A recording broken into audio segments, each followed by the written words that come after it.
啊比較下呢個哈登 Step Back 第一代同第二代啦。咁首先講一講個尺碼先啦。尺碼就係第一代呢，我就要買翻同 Nike 一樣碼嘅。咁正常 Adidas 呢，我就買細半碼嘅，即係比起 Nike 個美國碼。Nike 我就着開 US 9號半啦。Adidas 我多數大部分所有鞋都係着 US 9嘅啫。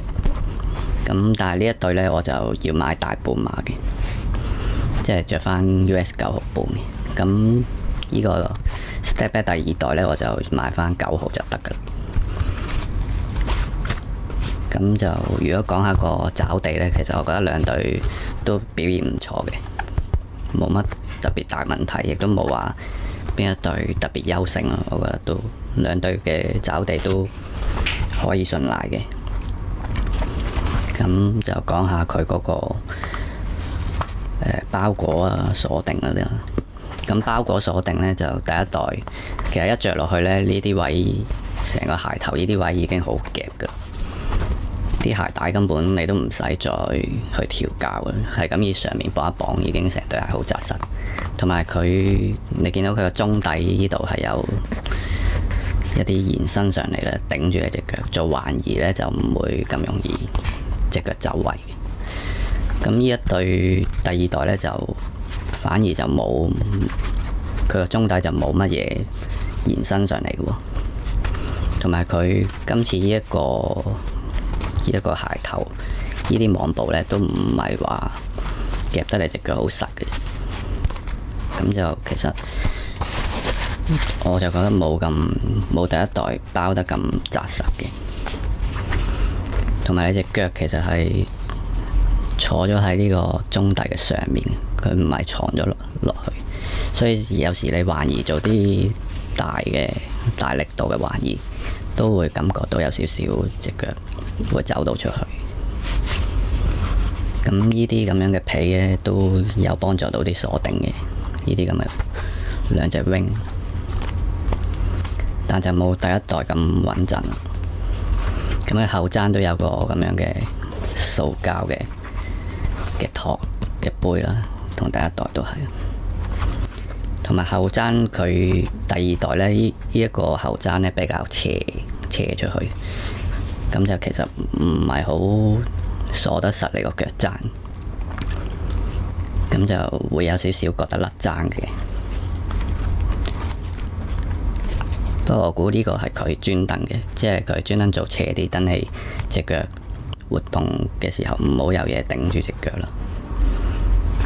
咁佢呢一個最高呢個鞋帶窿呢，就嗰條尼龍帶就呢一個尼龍帶呢，其實嚟到呢度嘅啫。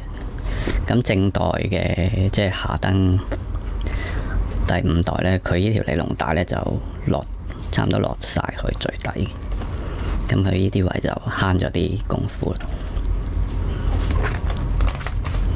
咁第一代其實就個鞋帶系統就冇乜特別啦，因為本身隻鞋已經好實，着咗落去已經包得好實噶啦。咁上面係咁易綁一綁，我都冇乜話專登要扯實啲鞋帶嘅，着呢對鞋。咁個後踭呢一度都會稍為貼翻啲隻腳嘅，會掂到你個腳踭阿基里斯腱嗰啲位咯。咁呢一對就正常好多嘅，我覺得着上腳個感覺。呢對就有少少個包裹係唔算話好穩陣。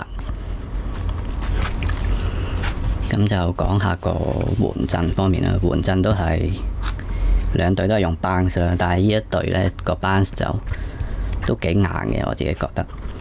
我唔知佢呢條膠邊係咪一個 cage 定係成嚿都係 Bounce。今次係硬少少啦，同埋佢個前後掌嘅高低差係冇咁舒服嘅，佢後踭係厚咗少少，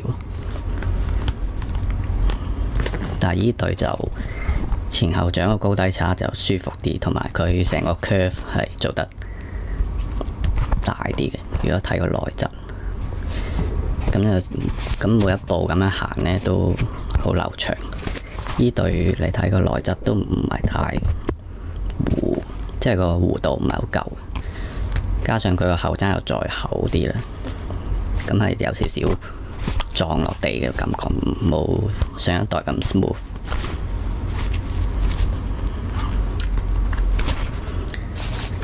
咁啊，其實加埋各樣嘢啦，同埋佢第二代個價錢都做得貴咗少少。上第一代呢，最平嘅時候差唔多係199，有啲顏色。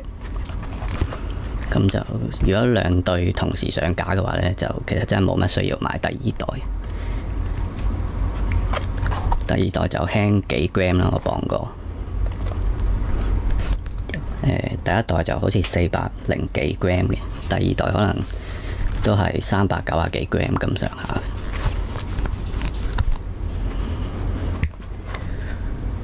咁就如果第一代都仲有得賣呢，就我都建議人哋係買第一代，真係好好着。